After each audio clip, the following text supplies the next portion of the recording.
వీళ్ళకేమో multiple friends ఉంటారు boys. కానీ ఆమె మాత్రం లవ్ చేయడానికి గర్ల్ ఫ్రెండ్స్ లేనోడిని, అంటే ఎట్లాంటి గర్ల్స్ ఫ్రెండ్స్గా లేనోడిని సెలెక్ట్ చేసుకుంటారు. ఎందుకంటే వాళ్ళు they they don't want to played. వాళ్ళతోటి వేరేళ్ళు ఆడుకోవద్దు అనేది అంత హుషారు ఉంటారు వీళ్ళు. కాబట్టి కేవలం లేడీస్కి వర్తించవు, జస్ట్ జెంట్స్కే వర్తించవు. ఇది చీటర్స్ ఉంటారు ఈ విధంగా. అది బాయ్స్ అవ్వచ్చు, గర్ల్స్ అవ్వచ్చు. నేను ఇక్కడ ఏది ఏ ఒక్కరిది కూడా స్టాండ్ తీసుకుంటలేను. నేను బిహేవియర్ ప్యాటర్న్స్ చెప్తున్నా. తర్వాత పాయింట్, అమ్మాయి అయినా అబ్బాయి అయినా సరే ఒకరితో రిలేషన్షిప్లో ఉన్నప్పుడు వాళ్ళని డైలీ కలవాలి, వాళ్ళని చూడాలి, వాళ్ళతో మాట్లాడాలి అనేది ఒక మానసిక అవసరం అనేది ఉంటుంది లేడీస్ అండ్ జెంట్స్కి. అది సిన్సియర్గా ఉండి అట్లా చేసుకుంటే బెస్ట్. అది టైంపాస్లో ఇట్లా చేయొద్దు యాక్చువల్లీ టైంపాస్ కోసం. ఒకవేళ మ్యారేజ్ ప్లాన్ ఉంది అని అనుకున్న వాళ్ళు అట్లా ఉంటుంది యాక్చువల్లీ.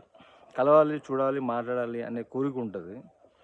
అయితే ఆల్రెడీ లవ్లో ఉండి రిలేషన్షిప్లో ఉండి కంటిన్యూషన్ అవుతున్నా కానీ ఒకరిని వదిలి ఒకరు దూరంగా ఉంటున్నారు, లేదనంటే రోజుల తరబడి మాట్లాడుకుని ఉంటున్నారు అని అంటే ఆ యొక్క రిక్వైర్మెంట్, ఆ నీడ్ అనేది ఎవ్రీడే ఉంటుంది.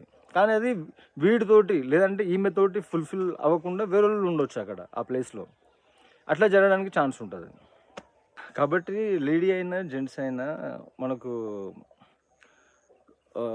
అంటే లుక్స్ ఓకే ఉండి కమ్యూనికేషన్లో మనకు ప్రాపర్గా రెస్పాండ్ అవ్వట్లేదు అని అంటే ఆల్రెడీ వాళ్ళు జ్యూస్ ఇక్కడ వేరే సైడ్ ఎవరో పిండేస్తుంటారు. కాబట్టి ఇక్కడ అది పాసిబుల్ కాదు. ఎందుకు అంటే వీళ్ళను ఒక బ్యాకప్ ప్లాన్ లాగా పెట్టుకోవడం ఉద్దేశం ఉంటుంది అక్కడ. ఇట్లాంటి ప్యాటర్న్స్ని మనం ముందుగానే నోటీస్ చేస్తే దానిపైన డిసిషన్ తీసుకొని మూవ్ ఆన్ కావచ్చు.